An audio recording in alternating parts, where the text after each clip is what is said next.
V-Guard presents कौन जीत रहा है, को पावर्ड बाय सेंसोडाइन एंड विमल। बोलो जुबां केसरी। बात मुख्तार अंसारी की करते हैं। मुख्तार अंसारी की जेल में तबीयत बिगड़ती है और फिर उसके बाद उनकी मृत्यु हो जाती है। अखिलेश यादव मातम पुरसी के लिए उनके घर पहुंचते हैं और बीजेपी इसे चुनावी मुद्दा बना देती है। ऐसा क्यों?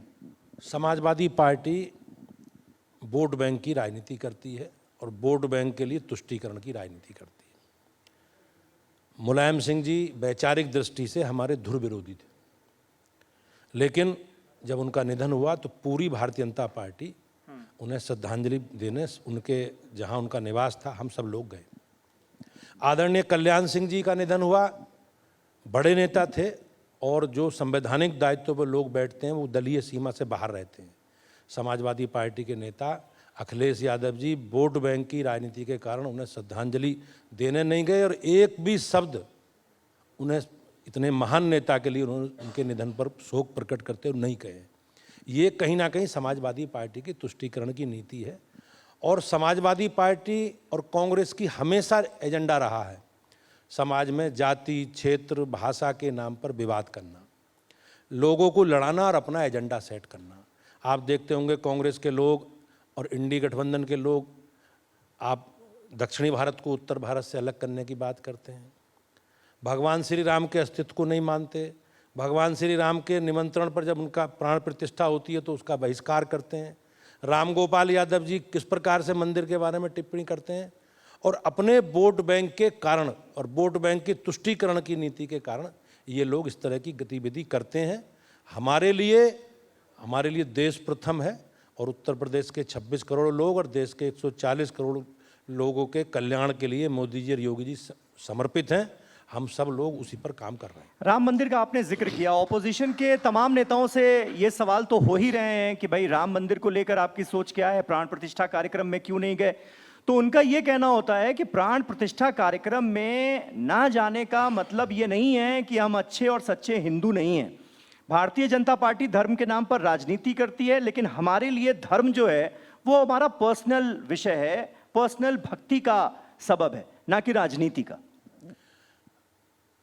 हमारे लिए, देशवासियों के लिए 500 साल के संघर्ष का परिणाम है भगवान श्री राम का मंदिर। लंबे समय तक, सदियों तक लोगों ने संघर्ष किया, लोगों ने इसके लिए बलिदान किया। भारतीय जनता पार्टी ने सन 1989 में पालनपुर अधिवेशन में अपने संकल्प व्यक्त किया, बिल्कुल हमें अगर अवसर मिलेगा तो हम भगवान श्री राम के जन्म स्थान पर भव्य राम मंदिर निर्माण का रास्ता प्रशस्त करेंगे। मैं आभारी हूँ माननीय न्यायालय का कि न्यायालय के आदेश पर मंदिर निर्माण हुआ और सबका है मंदिर, लेकिन कांग्रेस के लोगों के द्वारा किस प्रकार से माननीय न्यायालय का आदेश ना हो, किस प्रकार से व्यवधान डालने का काम किया गया। कपिल सिब्बल बार बार किस प्रकार से उसे व्यवधानित करते थे, तो ये पूरा देश जानता है। ये केवल मुस्लिम तुष्टीकरण के लिए हुआ है। मुस्लिम समाज में जो वोट बैंक, लोग समाज को विभाजित करो, भाषा के नाम पे, क्षेत्र के नाम पे, अगड़े पिछड़े के नाम पे, उत्तर भारत दक्षिणी भारत के नाम पे, ये विभाजित करके और समाज के विभाजित स्वरूप में ये लोग एजेंडा अपना चलाते रहे।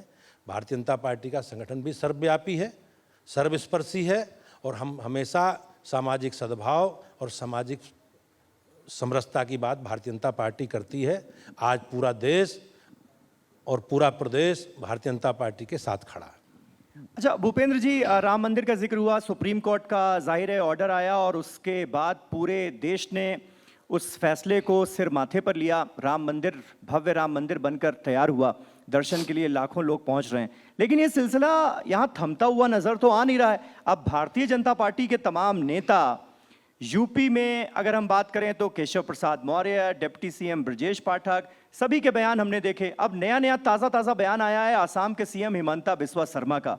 उन्होंने कहा कि 400 सीटें आप हमें दीजिए, क्योंकि जैसे राम मंदिर बनवाया है वैसे कृष्ण जन्मभूमि पर मंदिर बनाएंगे, ज्ञानवापी जहां मस्जिद है वहां पर मंदिर बनाएंगे, इसलिए आप हमें 400 सीटें दो। तो ये धर्म को राजनीति में लाना ये नहीं है क्या?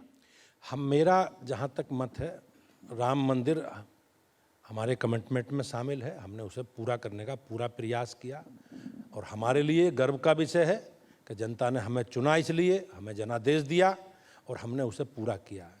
जहाँ तक अयोध्या काशी का और मथुरा का विषय है, ये ठीक है कि मामला न्यायालय में है और न्यायालय के फैसले का सबको सम्मान करना चाहिए। देश की न्यायपालिका पर सबका विश्वास है और मेरा मत ये है कि हमें धैर्य रखना चाहिए और कानून का राज है देश में, कानून जो भी फैसला देगा हम लोग उस पर स्वीकार करेंगे। ठीक है। माफियाओं का जिक्र हुआ, मुख्तार अंसारी का जिक्र हो रहा था। एक तरफ यूपी की योगी सरकार माफियाओं के खिलाफ मुहिम छेड़े हुए नजर आती है, दूसरी तरफ चुनावी माहौल में आप चाहे वो धनंजय सिंह जैसे बाहुबली हों जिनके ऊपर तमाम आपराधिक मुकदमे दर्ज हों या फिर राजा भैया जैसे बाहुबली हों, इनका समर्थन लेने की कोशिश करते हैं। ये क्यों जरूरी है? नहीं, जरूरी नहीं है, लेकिन भारतीय जनता पार्टी ने हम के राजनीतिक दल के नाते राजा भैया या धनंजय सिंह जी हमारी पार्टी का हिस्सा नहीं है और लोकतंत्र में कोई किसी के साथ खड़ा हो सकता है, हम किसी को मना नहीं कर सकते। चुनाव है और चुनाव में समाज को सबको अधिकार है अपने वैचारिक आधार पर मतदान करने का और किसी भी दल को, अब हमने हमारा एजेंडा है जो हमसे सहमत है, हमारी विचारधारा के साथ चलना चाहता है, मोदी जी के संकल्पों के साथ जुड़ना चाहता है, योगी जी की विकास यात्रा के साथ जुड़ना चाहता है, तो हम सबका सम्मान करेंगे। लेकिन आपने जो विषय रखा, हम लोकतंत्र में हैं, हम किसी को मतदान करने से अपने पक्ष में रोक नहीं सकते, हम सबका सम्मान करें। वी-गार्ड प्रेजेंट्स कौन जीत रहा है, को पावर्ड बाय सेंसोडाइन एंड विमल। बोलो जुबां केसरी।